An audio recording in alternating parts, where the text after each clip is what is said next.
Il y a une époque, je travaillais comme serveuse dans un bar.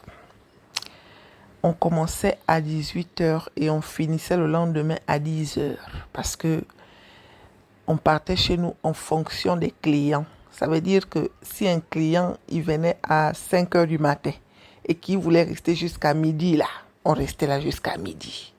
Imaginez seulement. C'est comme ça que ce soir-là, il y avait les militaires français qui étaient arrivés. Un groupe de militaires. Dans le lot, il y a un qui est tombé amoureux d'une amie.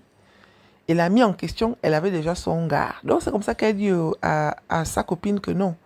Comme moi j'ai mon gars là, je te donne celui-là, non. Le gars il boudait. Oh non, je l'avais pas, c'est toi que je veux. Je l'avais pas. Elle a dit, aïe, laisse. On va le faire boire. Comme ça là, il va changer d'avis. On a commencé à faire boire le militaire. On a commencé à faire boire le militaire, faire boire, jusqu'à ce qu'il a perdu connaissance. Il était maintenant amoureux de notre copine. On a passé la soirée ensemble, l'ambiance, parce que vous imaginez un peu l'ambiance des boîtes de nuit là, l'ambiance. Notre copine avait eu le white et elle était nouvelle en fait dans le monde. C'est comme ça que le lendemain, 9h30, on va manger dans les... Vous savez les bars là, non? Les bars qui font à manger les matins là. On est parti manger là-bas bien et tout. Chacun avec sa part et tout machin. Et ma copine, on a pris le taxi, on l'a déposé chez elle. Sauf que ma copine, elle habitait au fin fond des quartiers. Vous voyez le genre des quartiers où on traverse les ponts là. Tu traverses les ponts, après tu dois sauter, après tu dois faire ceci. Les filles. Elle a emmené le militaire là-bas. Aïe! Vers 17h, elle m'appelle. Il avait plu le jour là. Les filles. Donc, quand il a plu comme ça, là, tout le quartier de la copine était inondé. Le genre d'inondation que vous avez l'impression... Vous voyez un peu les genres d'inondation qu'on voit dans les films chinois, là. Genre, on voit seulement la maison comme ça, là, mais l'eau est partout. On ne voit même plus la route.